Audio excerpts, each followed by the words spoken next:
Let me get one thing straight right off the bat. I didn't marry into the Russo crime family because I have some kind of tragic death wish, and I certainly didn't do it out of a misguided sense of romantic duty. I married a corpse because, frankly, I'm incredibly lazy. The plan was foolproof. Become the figurehead widow to a brain-dead mafia boss. Let the Brooks family wipe their massive debts clean by offering me up as the sacrificial lamb, and then wait for my new husband to officially flatline. Once the monitors beep their final, glorious note, I fully intended to take my legally mandated inheritance and book a one-way first-class ticket to the French Riviera. My ultimate life goal was to lie on a pristine beach, sip terribly expensive cocktails, and aggressively objectify European male models for the rest of my days. A salted fish lifestyle, if you will. But first, I had to survive the wedding. The ceremony was a complete circus, a masterclass in tacky, new money mafia aesthetics. I spent the entirety of the vows trying not to yawn openly at the altar while staring at the hideous, oversized floral arrangements that looked like a florist had aggressively vomited white roses all over the cathedral. The Russo family captains were sitting in the front rows, wiping away fake tears and pretending they weren't already mentally dividing up Vincenzo's territories.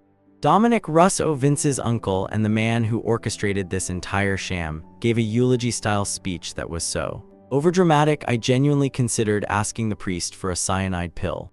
Riley Brooks, the outcast omega of a bankrupt lineage, stood there in a very sharp, very restrictive black suit, exchanging vows with an unresponsive man propped up in a customized medical wheelchair.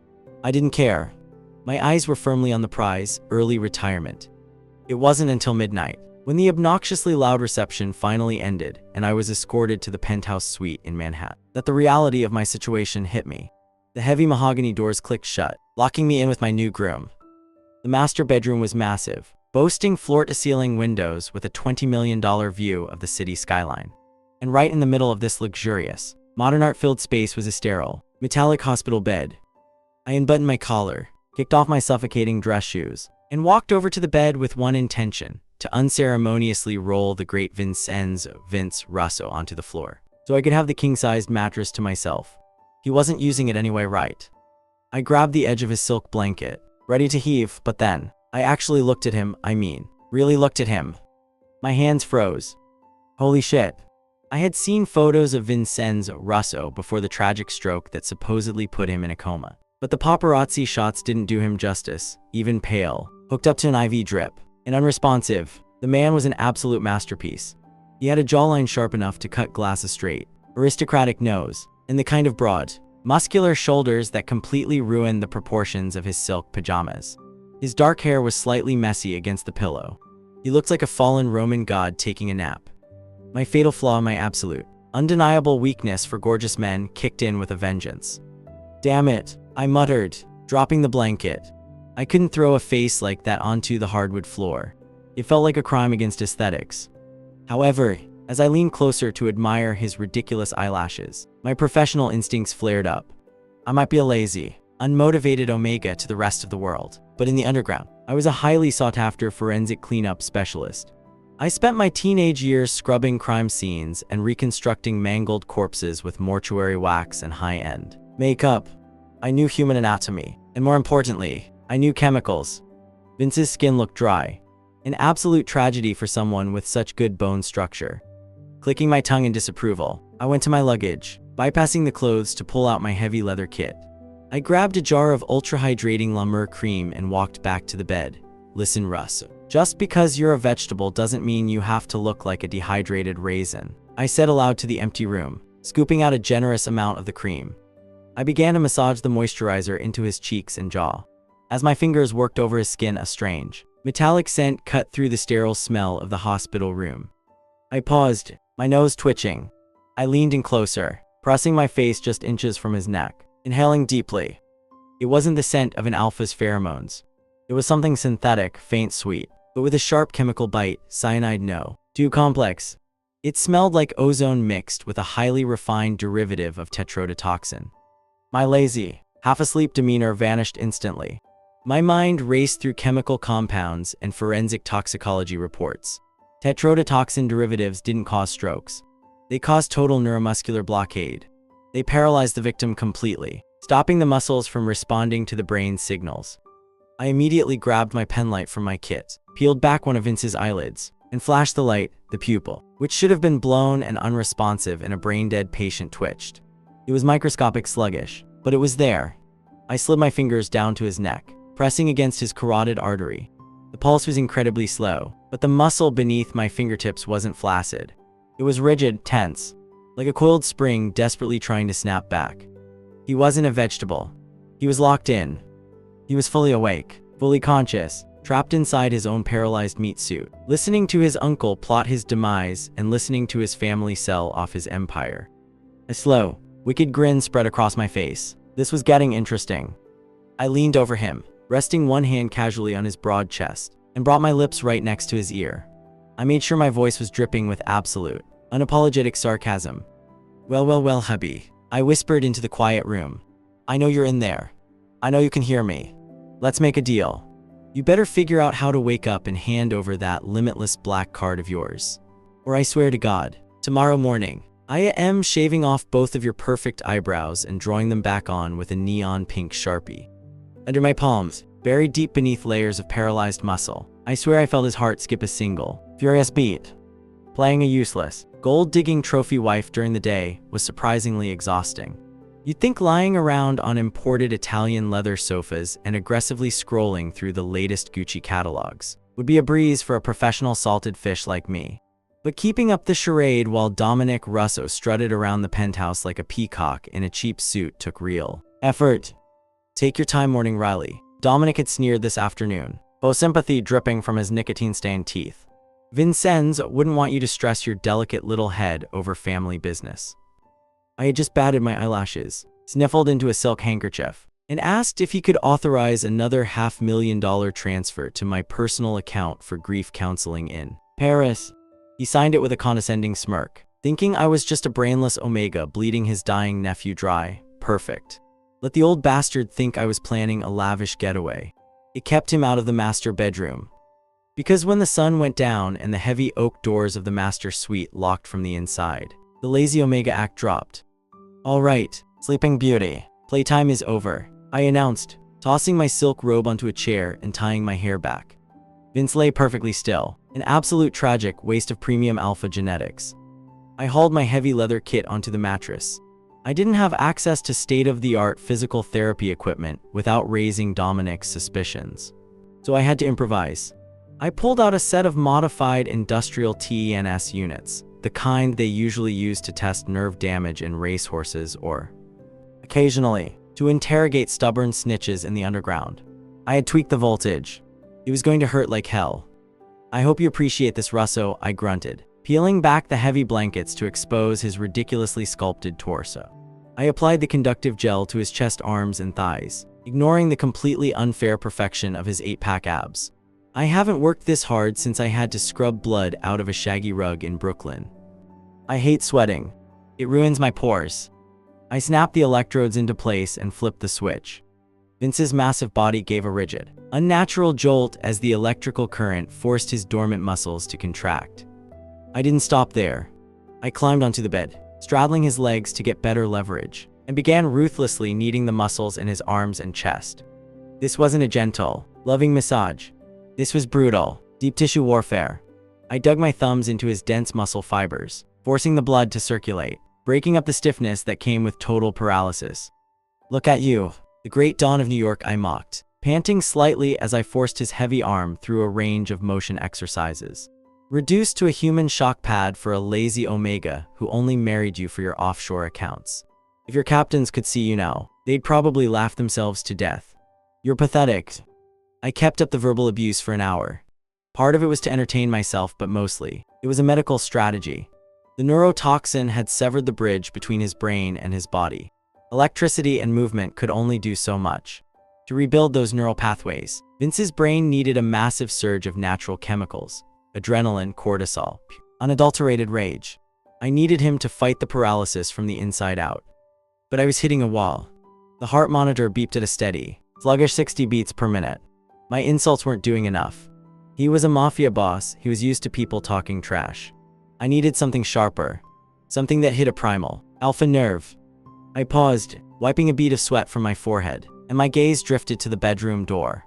specifically to the man guarding it outside. Marcus Vance, the head of security. Marcus was, well, let's just say God had spent extra time carving that man out of marble. He had a square jaw, piercing blue eyes, and a tactical harness that strapped across a chest so broad it was practically a national monument. A wicked, brilliant idea sparked in my mind. I grabbed a towel, wiped my hands, and slid off Vince's legs. I walked up to the head of the bed, leaning in so close that my lips practically brushed his earlobe. "You know, Vince," I purred, my voice dropping an octave, losing the harsh sarcasm and replacing it with a soft, breathy tone. "I was talking to your head of security today, Marcus. Have you noticed how incredibly tight his uniform shirt is around the biceps?" The heart monitor gave a tiny blip. 65 beats per minute. We had a winner. "I mean, honestly, it's a distraction," I continued, tracing a light, agonizingly slow path down Vince's jawline with my fingernail. "He helped me carry my shopping bags today. He has these massive, calloused hands, and that V-line disappearing into his tactical pants. Absolutely criminal. A true feast for the eyes." Beep, beep, beep. 75 beats per minute. I held back a smirk. He was so polite too. Looked me right in the eyes and told me the penthouse must get terribly lonely at night for someone as vibrant as me. He actually offered to come in and keep me company. I let out a soft, dramatic sigh.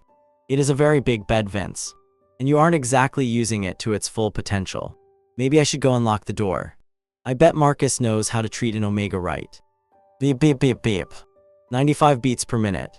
The air in the room suddenly grew heavy. A faint, almost imperceptible scent began to bleed through Vince's pores. It wasn't the neutral, sterile smell of the hospital bed anymore. It was the sharp, bitter scent of burnt ozone and dark cedar, unadulterated alpha territorial rage. He was literally boiling from the inside out. "Yeah, maybe I'll go invite him in right now," I whispered, pulling away. "He can help me give you a sponge bath." To which I froze. My eyes darted down to his left hand, resting on the silk sheets. His index finger jerked. It wasn't a muscle spasm from the electricity. The machine was turned off. It was a deliberate, violent flex, like he was desperately trying to curl his hand into a fist to punch something, or someone. I stared at that finger slow, triumphant smile spreading across my face. I reached down and patted his tense cheek affectionately. "Gotcha, you jealous bastard," I whispered. "Now rest up. We're doing this again tomorrow." There is one sacred, unbreakable rule in my life. Never, under any circumstances, interrupt my nighttime skincare routine. It was 1:00 a.m. I was currently sporting a transparent, 24-karat gold-infused hydrogel sheet mask that cost more than my first car. I was lying back on the chaise lounge, listening to a lo-fi jazz playlist, and waiting for the hyaluronic acid to penetrate my dermal layer. Vince was in his bed, hooked up to his machines, behaving himself. It was a perfectly peaceful, terribly expensive evening. Until the electronic lock on the master suite door let out a faint, unauthorized click. I didn't immediately jump up, honestly. Moving too fast causes wrinkles. But I did casually open one eye, peering through the dim, ambient lighting. 3 massive shadows slipped into the room. They moved with the silent, heavy grace of professional cleaners. Dominic's men, no doubt. They wore tactical gear and suppressed pistols, fanning out toward the hospital bed. They were here to finish the job their boss's poison couldn't. I let out a slow, deeply annoyed sigh through my nose. "Really, tonight?" "You know," I said aloud, my voice muffled slightly by the sheet mask. "That lock is supposed to be military grade. I'm definitely leaving a 1-star review." The 3 men froze, whipping their guns toward me. But I was already moving. I might be a salted fish who prefers the couch to a treadmill, but you don't survive the New York underground by being slow. I snatched a sleek, aluminum spray bottle from my skincare cart. It looked exactly like my Mario Badescu facial mist. It wasn't. It was a highly pressurized, custom-synthesized aerosol of carfentanil and sevoflurane. A single breath could drop a charging rhino. I lunged forward, sliding across the polished hardwood floor in my silk socks. I sprayed the mist directly into the faces of the first 2 goons before they even registered the movement. Their eyes rolled into the back of their heads, and they crumpled like discarded laundry. The 3rd guy panicked, swinging his gun. I ducked under his massive arm, stepping inside his guard. With surgical precision, I drove my thumb directly into the vagus nerve bundle at the side of his neck, applying brutal, localized pressure. His nervous system short-circuited instantly. He dropped his gun, gasping for air that his brain forgot how to process, and collapsed in a heavy heap. Total elapsed time 6 seconds. Total blood spilled 0. Fucking amateurs, I muttered, adjusting my sheet mask which had slipped slightly during the scuffle. If you had bled on this Persian rug, I would have resurrected you just to kill you again. I stood up, hands on my hips, surveying the 3 unconscious meatheads. They weren't dead bodies are a hassle to dispose of, but they'd be paralyzed in a deep, chemically induced coma for at least 48 hours. I dragged them by their tactical vests one by one, into the brightly lit en suite bathroom, lining them up on the heated marble floor. Then, I grabbed my heavy leather forensic kit. Vince darling, I hope you're paying attention. I called out to the silent bedroom as I pulled out my mortuary wax, color-correcting palettes, and heavy-duty foundation. This is what happens when you hire cheap muscle. Look at their complexions, deplorable sallow skin, enlarged pores, terrible bone structure. I can't look at them like this. It offends my eyes.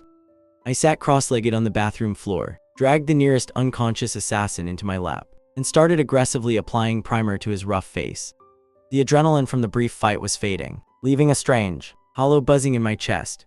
The quiet hum of Vince's heart monitor echoed from the other room. It was a comforting sound. Too comforting. People always ask why I'm so good at this, I murmured, my voice dropping its usual sarcastic edge as I expertly blended foundation over a jagged scar on the assassin's cheek. I wasn't really talking to the goon.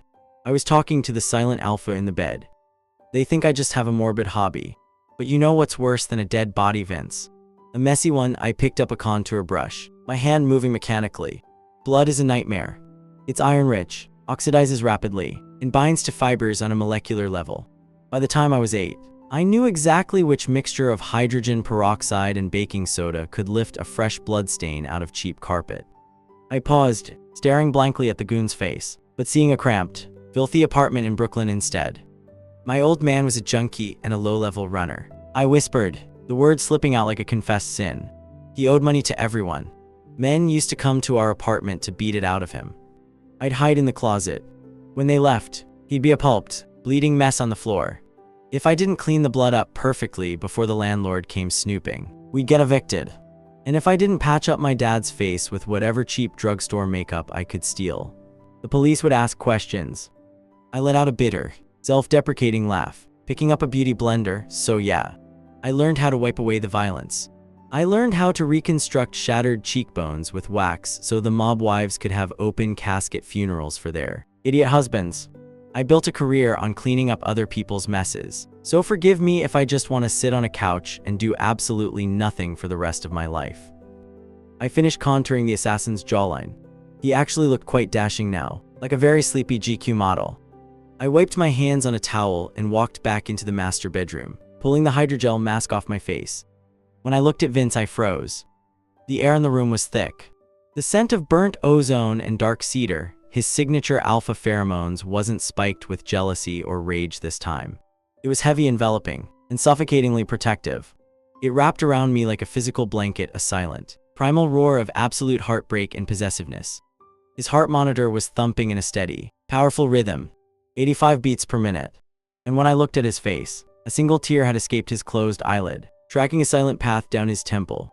My breath hitched, my cynical, foul-mouthed armor cracked right down the middle. I walked over, gently wiping the tear away with my thumb.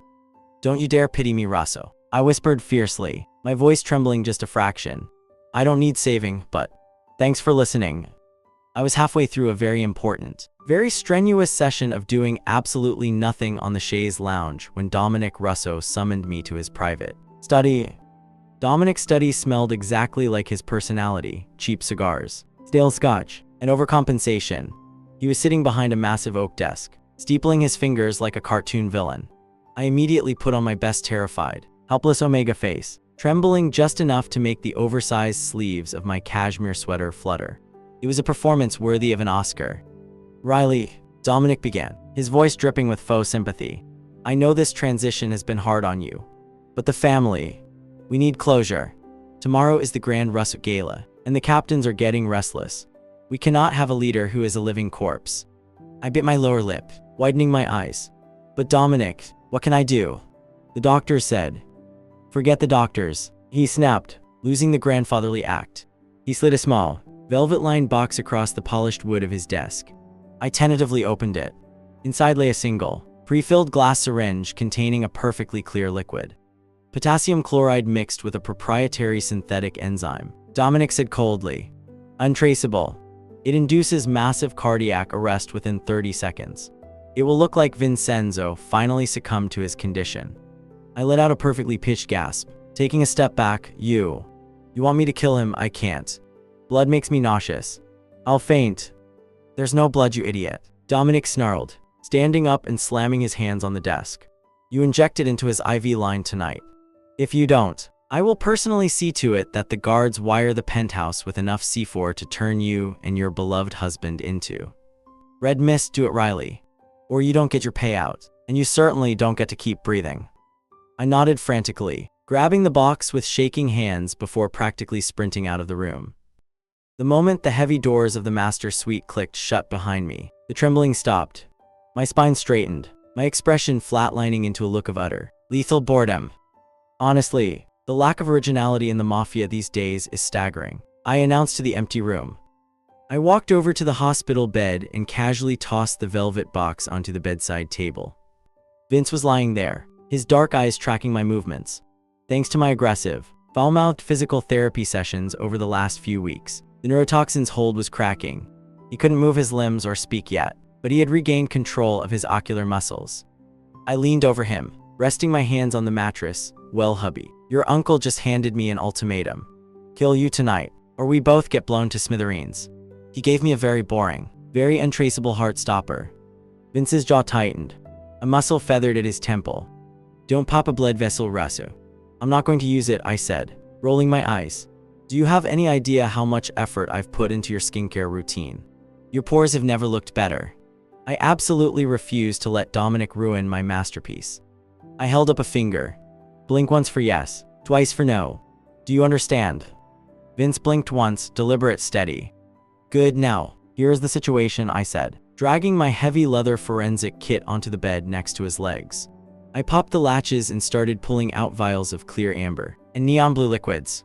I can't cure the neurotoxin overnight. It's too deeply embedded in your nerve receptors, but as a self-taught underground chemist, I can override it. I grabbed an empty syringe and started drawing fluids from 3 different vials. This is a custom cocktail, epinephrine, highly concentrated synthetic adrenaline, and a few illegal amphetamines that I usually use to wake up overdose victims in nightclub bathrooms. It is, chemically speaking, rocket fuel. I held the syringe up to the light. The liquid inside was faintly glowing a violent, unnatural shade of gold. I'm going to inject this into you right before Dominic tries to present your dead body to the captains tomorrow at the gala, I explained, my voice dropping to serious, clinical tone. When this hits your bloodstream, it will forcefully bypass the blocked neural pathways. It will force your muscles to contract. You will have full mobility, full strength, and full alpha dominance for exactly 60 minutes. Vince stared at the glowing syringe, then shifted his gaze back to me. His dark eyes were burning, completely devoid of fear. But you need to listen to me very carefully, Vincenzo, I warned, leaning down so our faces were inches apart. This is a devil's bargain. Your muscles have been dormant for months. Forcing them to fire at 120% capacity on pure adrenaline is going to tear your muscle fibers to shreds. When the hour is up, the crash will be catastrophic. You will experience pain that makes a gunshot wound feel like a paper cut. You could seize. You might actually die. I paused, letting the gravity of the situation settle in the quiet room. I can take my money and run right now. Leave you to Dominic. It would be the smart, lazy thing to do, I whispered, my gaze dropping briefly to his lips before meeting his eyes again. Or, I can give you this shot, and you can take back your throne. Are you willing to burn yourself alive for 1 hour of vengeance? Vince didn't hesitate. He didn't blink twice. He maintained eye contact, his gaze so heavy, so fiercely intense and suffocatingly alpha, that it sent a visible shiver down my spine. Then slowly, purposefully, he blinked once, yes. A sharp, dangerous smile spread across my face. I reached down and gently brushed a stray lock of dark hair from his forehead. All right then, Your Majesty, I murmured, sliding the golden syringe into the chilling compartment of my kit. Tomorrow, we raise the dead. The Grand Russo Gala was exactly the kind of event I despised.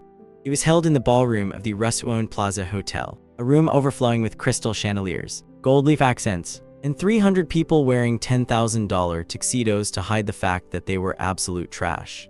I was standing near the front of the stage, forced into a painfully tailored Tom Ford suit that restricted my breathing, and wearing Italian leather shoes that were currently plotting the assassination of my pinky toes. The atmosphere in the room was thick with tension and the suffocating mix of cheap cologne and aggressive alpha pheromones. The syndicate captains were whispering behind their champagne flutes, waiting for the main event. The heavy velvet curtains parted, and a collective gasp rippled through the ballroom. Dominic Russo, dressed in a somber black suit, was pushing a specialized medical bed onto the center of the stage. On it lay my husband, Vincenzo Russo, looking like a beautifully carved marble effigy. Family, friends, Dominic spoke into the microphone, his voice echoing with an artificially practiced sorrow. We gather tonight under a heavy shadow. For months, we have watched our great Don Vincenzo fight a losing battle against a tragic affliction. I rolled my eyes so hard I almost gave myself a migraine. Give the man a Razzie Award already. The doctors have informed me that his organs are failing. Dominic continued, pulling a small, velvet-lined box from his jacket pocket. He opened it, revealing a glass syringe. It is time to let him rest, to release him from this purgatory, so that new leadership can guide this family into the future. The room was dead silent. I stood there, my expression a mask of vacant, omega-appropriate grief, inside. I was counting the seconds. I had swapped Dominic's poison for my glowing, adrenaline-laced devil's cocktail 3 hours ago. I had even taken the liberty of adding a little personal touch to the mixture. A signature. Dominic uncapped the syringe, stepping up to the IV port attached to Vince's arm. He looked out at the crowd, a sickeningly triumphant gleam in his eye, and pushed the plunger all the way down. For 5 seconds, absolutely nothing happened. Dominic stepped back, bowing his head as if waiting for the heart monitor to flatline. Instead, a highly distinct, incredibly sharp scent suddenly blasted through the ballroom. It wasn't an Alpha's musk or an Omega's sweet perfume. It was the sterile, biting smell of medical-grade bleach, crushed ozone, and raw surgical alcohol. It was the scent of a forensic cleanup, my scent. It cut through the expensive colognes in the room like a surgical scalpel. Dominic frowned, sniffing the air in confusion. What is that? Beep, beep, beep, beep. The heart monitor attached to the bed didn't flatline, it shrieked, the green line spiking into a violent, jagged mountain range of 180 beats per minute. Before Dominic could even turn around, a massive hand shot out from the bed and clamped around his throat. The entire ballroom erupted into chaos. Women screamed, captains reached for their concealed weapons, and the string quartet abruptly stopped playing. Vincenzo Russo's eyes snapped open. They weren't just dark, they were a pitch-black abyss of absolute, unadulterated fury. The chemical cocktail was incinerating through his veins, forcibly rebooting his nervous system with the violence of a lightning strike. With a guttural, terrifying roar, Vince ripped the ventilator mask off his face. He tore the IV lines out of his arms, not even flinching as a few drops of blood stained the pristine white sheets. He swung his long legs over the side of the bed and stood up. He didn't stumble. He didn't sway. The synthetic adrenaline masked the muscle atrophy completely. Uncle, Vince rasped, his voice rough and unused, like stones grinding against steel. Vincenzo, you were dead, Dominic choked out, his feet lifting off the stage as Vince hoisted him up by the neck with a single hand. A minor inconvenience, Vince snarled. He didn't bother using a weapon. Vince simply shifted his grip, grabbed Dominic's right arm, and twisted. The sickening crunch of bone snapping echoed through the silent ballroom. Dominic screamed, collapsing onto the stage like a discarded ragdoll as Vince tossed him aside. The guards Dominic had stationed around the room raised their weapons, but they were shaking. The alpha pheromones pouring off Vince were no longer the suppressed, subtle scent from the bedroom. It was a torrential, suffocating wave of pure, apex predator dominance. Several weaker alphas in the front row physically buckled, dropping to their knees, clutching their chests. Vince stepped over his uncle's writhing body, walking to the edge of the stage. He looked out over the sea of terrified captains, his chest heaving, his presence completely eclipsing the room. I am the dawn, Vince's voice boomed, chilling the blood of every man present. If anyone else wishes to discuss my medical condition, step forward now. Nobody moved. Nobody breathed. The king had returned, and he was drenched in hellfire. I stood there, arms crossed, mentally giving myself a pat on the back. Not bad for a lazy afternoon's work in the chemistry lab. Vince stood there for another 20 minutes, holding court, accepting the terrified, stammering oaths of loyalty from the captains who had been ready to betray him just an hour ago. He was magnificent, terrifying, a god of vengeance in silk pajamas. But I was checking my Rolex. 58 minutes. 59. Right as Vince dismissed the last groveling captain, the timer hit 0. I saw the exact microsecond the chemical fire burned out. The unnatural tension in Vince's shoulders vanished. His skin turned a ghastly shade of gray. The catastrophic crash I had warned him about hit his nervous system like a freight train. His knees buckled.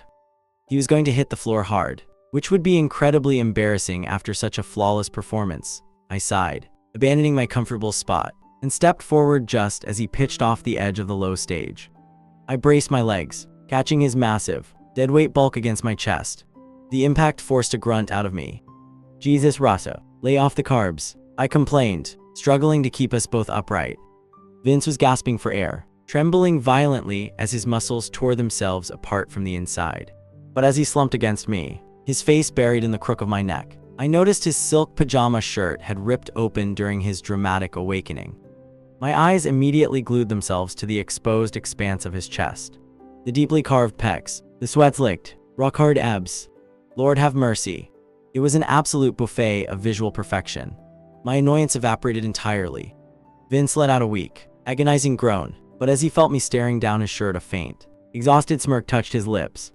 "Stop drooling on me," he wheezed softly, his voice meant only for my ears. His trembling hand reached up, weakly fisting the lapel of my expensive Tom Ford suit, pulling me an inch closer. "I'm yours. We're going home." I rolled my eyes, though my heart was doing a ridiculous, entirely unprofessional flutter. Yeah, keep talking, big guy," I muttered, easily adjusting my grip around his waist. "But if you bleed on this suit, I'm adding it to your tab." The getaway was anything but glamorous. Marcus, the absurdly handsome head of security, drove the armored SUV like a man possessed, tearing up the highway toward a secure safe house in upstate New York. In the backseat, I was currently serving as a human cushion for a very large, very dying mafia boss. "Marcus, I swear to God, if you hit one more pothole, I am going to dock your pay," I snapped, struggling to keep Vince's thrashing body pinned against the leather seats. Vince was burning up. The synthetic adrenaline had left his system entirely, and the catastrophic crash was tearing through him. His muscles were spasming violently as they rebelled against the unnatural strain he had put them through. His skin was drenched in cold, clammy sweat, and a low, agonizing groan vibrated in his chest with every breath. "Just hold him, Dr. Brooks. We're almost there," Marcus yelled from the front, his eyes darting to the rearview mirror. "I am holding him. And it's Mr. Brooks. Unless you want me to start charging medical consultation fees," I grumbled. But my hands were moving with frantic precision, loosening Vince's tie and unbuttoning the ruined silk shirt to monitor his erratic heartbeat. The safe house was a fortified cabin in the middle of nowhere. It smelled intensely of pine trees, dust, and isolation. Absolute nightmare fuel for a city boy like me. But it was secure, and that was all that mattered. Marcus helped me drag Vince into the master bedroom. Once the heavy doors closed, the remaining shreds of my lazy, gold-digging Omega facade completely evaporated. I didn't sleep for the next 72 hours. There was no time for sheet masks, no time for complaining, and definitely no time for my 10-step skincare routine. I transformed the rustic bedroom into a fully functioning intensive care unit. I hooked Vince up to IV drips of heavy-duty muscle relaxants, broad-spectrum antibiotics, and aggressive hydration fluids I had packed in my oversized forensic kit. It was brutal. At the height of the crash, his fever spiked to 104 degrees. He hallucinated, thrashing against the restraints I had been forced to improvise, growling out the names of dead men and enemies. "Stay with me, you dramatic bastard," I hissed during the second night, pressing ice packs to the pulse points on his neck and groin. I was exhausted, my expensive suit was ruined, and my hair was a tangled mess. I did not perform a flawless resurrection just so you could die of a fever in a dusty cabin. "Breathe, Russo, breathe." I sat by his bed, wiping the sweat from his beautifully structured face, forcefully massaging the cramping muscles in his legs so they wouldn't tear themselves apart. I pumped him full of chemical stabilizers and whispered a steady stream of foul-mouthed threats to keep him tethered to reality. On the morning of the fourth day, the fever finally broke. The harsh morning sunlight was filtering through the cabin blinds. I was slumped in an uncomfortable wooden chair next to the bed, a half-empty mug of stale black coffee in my hand, staring blankly at the wall. My under-eye bags probably had their own zip codes at this point. A raspy, impossibly dry voice broke the silence. "You look like hell." My head snapped up. Vince's dark eyes were open. They were exhausted, shadowed by deep bruises, but the feverish glaze was gone. They were entirely, sharply lucid. I let out a long, shuddering breath, slumping back into the chair. "And good morning to you too, Your Majesty. For the record, I only look like hell because I've spent the last 3 days trying to stop your internal organs from cooking themselves. Next time you want to play superhero, find another doctor." Vince didn't smile. He just watched me. He took in the ruined clothes, the dark circles under my eyes, the improvised IV stand, and the empty vials of medication scattered across the nightstand. He realized exactly what I had done. "You stayed," Vince said. His voice was a low rumble, devoid of its usual commanding edge. It was raw. "Marcus could have taken you to the airport. You had the money. You could have been in Paris." I looked down at my coffee mug, suddenly finding the black liquid very interesting. Yeah, well, the croissants in Paris are overrated. And besides, who else is going to clean up your messes? Riley. The way he said my name, not Omega, not wife, but my actual name, sent a strain, electric jolt straight down my spine. I looked up. Vince was reaching out with a trembling hand. The alpha pheromones in the room weren't aggressive or suffocating anymore. They were warm, thick, and overwhelmingly protective. It smelled like dark cedar and safety. Without thinking, I put my coffee down and leaned forward. He grabbed my wrist. His grip was weak, but the possessive intent behind it was absolute iron. "You aren't just a cleaner," Vince whispered, his thumb brushing over my racing pulse point. "And you aren't a lazy, selfish brat who only cares about money. I see you, Riley. I see exactly who you are." He pulled. I didn't resist. I let him drag me down onto the mattress, my hands planting on either side of his shoulders to avoid crushing his bruised chest. Our faces were inches apart. I could feel the heat radiating from him, could see the dark, consuming hunger in his eyes that had absolutely nothing to do with the adrenaline crash. "Russ, if you try to bite me, I'm billing you for the rabies shot," I murmured, my usual sarcasm failing miserably as my voice dropped to a breathless whisper. Vince let out a faint, chest-deep chuckle. "Shut up, Riley." And then, he kissed me. It wasn't a polite, tentative kiss, it was deep, bruising, and fiercely possessive. He tangled his fingers into my messy hair, anchoring me to him, his mouth slanting over mine with a desperate heat. All the tension, the blood, the chemicals, and the sarcasm of the past months melted away into that single collision. I didn't pull away, God help me. I kissed him back just as hard, my fingers digging into the hard muscles of his shoulders. I tasted the lingering bitterness of the medicine on his tongue, but beneath it was the intoxicating, overwhelming taste of an alpha who had just claimed his equal. When we finally broke apart, we were both panting.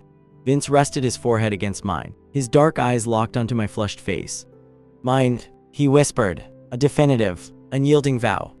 I rolled my eyes, though I couldn't stop the small, genuine smile from tugging at the corners of my mouth. "Don't push your luck, mob boss. You still owe me for the ruined suit." It took exactly 3 weeks for Vincenzo Rosso to reclaim absolute control over the New York underworld.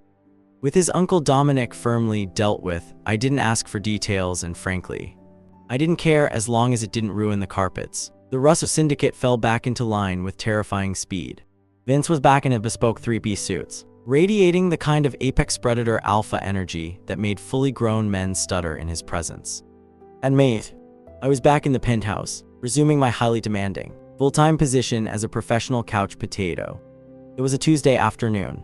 I was lounging on the velvet sofa, wearing silk pajamas that cost more than a mid-sized sedan, casually eating grapes while scrolling through a Sotheby's auction catalog. The heavy mahogany doors opened, and Vince walked in. He looked exhausted but undeniably powerful. He unbuttoned his suit jacket, his dark eyes instantly zeroing in on me with that heavy, possessive warmth that had become his default setting whenever we were alone. "Rough day at the office, Godfather," I drawled, not looking up from my iPad. "Just restructuring," Vince said, walking over to the marble kitchen island and pouring himself a glass of bourbon. "I missed you." "Save the sweet talk, Rosso. We have business to discuss." I locked my iPad, sat up, and grabbed a thick, manila envelope from the coffee table. I stood up, walked over to the island, and slid it across the marble surface toward him. Vince took a sip of his bourbon, his eyes dropping to the envelope. "What is this?" "That," I said, crossing my arms over my chest and putting on my best, most obnoxious business face, is a highly detailed, itemized invoice, and underneath it is a standard annulment contract. Vince's hand froze halfway to his mouth. The temperature in the room seemed to drop 10 degrees. "Excuse me. Don't look so shocked. We had a deal," I stated matter-of-factly, tapping the envelope with a manicured fingernail. "I played the grieving widow. I kept you alive, and I gave you the chemical boost you needed to take your throne back. The contract is fulfilled. But since I had to go above and beyond my initial job description, I've adjusted my fees." Vince slowly set his glass down. He didn't open the envelope. He just stared at me, his jaw tightening. "Adjusted your fees?" "Oh, absolutely. Let's review, shall we?" I started ticking items off on my fingers. First, there's the standard forensic consultation fee. Then, hazard pay for having to physically fight your uncle's assassins, which, by the way, severely chipped my manicure. Then there's the cost of the premium cosmetics I wasted making those goons look presentable. Add the cost of my ruined Tom Ford suit from when you collapsed on me, and finally, a massive surcharge for severe emotional distress because I had to spend 3 days in a dusty, Wi-Fi-less cabin upstate keeping your fever down. I paused, giving him a flat look. "The total is at the bottom. Once the wire transfer hits my account, I'll sign the annulment, and I'll be on the first flight to Paris. I hear the male models there have incredible bone structure. It's time for me to retire." Silence hung in the air, heavy, suffocating, and dripping with alpha pheromones. Vince looked at the envelope, then he looked at me. He didn't yell. He didn't argue. He calmly picked up the thick manila envelope and, with one smooth, terrifyingly strong motion, tore it completely in half. Then he tore it again, dropping the shredded pieces of my invoice and annulment papers into the nearest trash can. "Hey, I spent an hour calculating those taxes," I protested. Before I could say another word, Vince moved. He closed the distance between us in 2 strides, his large hands gripping my hips and effortlessly lifting me off the ground. He deposited me onto the cool marble of the kitchen island, stepping between my legs to pin me in place. I was suddenly trapped against a wall of solid muscle, the scent of dark cedar and ozone completely short-circuiting my brain. "Let's get one thing straight, Riley," Vince murmured, his voice a low, dangerous purr that vibrated right through my chest. "You are not going to Paris. You are not looking at French models. And you are certainly not divorcing me. You can't hold me hostage, Russ." I shot back, though my voice lacked its usual bite, mostly because his hands were currently sliding up my waist, and it was extremely distracting. "I'm a free citizen." Vin smirked. He reached into the inner pocket of his suit jacket and pulled out a sleek, matte black titanium Centurion card. He slipped it into the breast pocket of my silk pajamas. "You want to be a lazy, salted fish," Vince whispered, leaning in so his lips brushed my ear. "Do it here. Buy the penthouse. Buy the hotel. Buy the whole damn street if it makes you happy. I will fund your laziness for the rest of your life." I swallowed hard, trying to maintain my cynical armor. Money can't buy my freedom, Vincenzo. "No, but maybe this will." He reached into his other pocket and pulled out a small, black velvet box. He flipped it open. I actually stopped breathing. Nestled inside the black velvet was a diamond ring. And when I say diamond, I mean a rock so obscenely huge, so flawlessly cut and obnoxiously brilliant, that it could probably pay off the national debt of a small country. It was the absolute epitome of tacky extravagant, mafia wife luxury. It was the most beautiful thing I had ever seen. "You see, Riley," Vin said softly, taking my left hand and sliding the massive ring onto my ring finger. It fit perfectly. "I know exactly who I married. You don't want a quiet life. You want shiny things. You want zero responsibilities. And you want a man who can handle your terrifyingly sharp mouth." He stepped back just enough to look me in the eyes, his expression softening into something raw and entirely devoted. "You want to look at beautiful men?" Vince asked, his voice dropping to a husky whisper. "I'll take my shirt off right now. You want to clean up messes? You can reorganize my entire syndicate. But you're staying with me. You're my husband, my doctor, my ghost. And I am never letting you go." I stared at the blindingly huge diamond on my finger, then back at the ridiculously gorgeous, terrifyingly powerful mafia boss standing between my legs. I let out a long, dramatic sigh. "It's vulgar," I said, admiring the way the diamond caught the kitchen lighting. "It's entirely too flashy. It's going to snag on my cashmere sweaters, and it makes me look like a mobster's trophy wife." Vince's eyes crinkled with a suppressed smile. "Do you hate it?" I wrapped my arms around his neck, pulling him down so our lips were just a breath apart. "I love it. But if you think this gets you out of paying for my ruined Tom Ford suit, you are dead wrong. Vince laughed a real deep, chest-rumbling sound before capturing my lips in a kiss that tasted like expensive bourbon and absolute permanent victory. 6 months later, the New York underworld was the most stable it had been in decades. The Dawn was ruthless, efficient, and untouchable. But if any of those hardened, bloodthirsty syndicate captains could see their terrifying boss right now, they would probably have a collective aneurysm. I was currently lying flat on my back on the penthouse sofa, wearing a hydrating under-eye patch and scrolling through Instagram. "Vince, a little higher on the left arch, please," I murmured, not looking up from my phone. "My feet are killing me. These new Balenciaga loafers are an ergonomic nightmare." Vincenzo Rosso, the undisputed king of New York, who had ordered a man's legs broken just that morning, was sitting at the end of the sofa. His sleeves were rolled up, exposing his heavily scarred forearms, and his massive hands were gently, expertly massaging my left foot. "If they hurt, throw them away. I'll buy you the entire Gucci winter line tomorrow," Vince said calmly, his thumbs pressing into the sole of my foot. "Don't be ridiculous. They're limited edition," I scoffed, flipping to the next photo. "I'll just suffer beautifully. It's my cross to bear." Vince just shook his head, a fond, ridiculously whipped smile on his face as he moved to massage my right foot. I glanced over the top of my phone, looking at the massive diamond glittering on my finger, and then at the alpha massaging my feet. Honestly, being a hostage in a gilded cage wasn't so bad. Especially when you hold the only key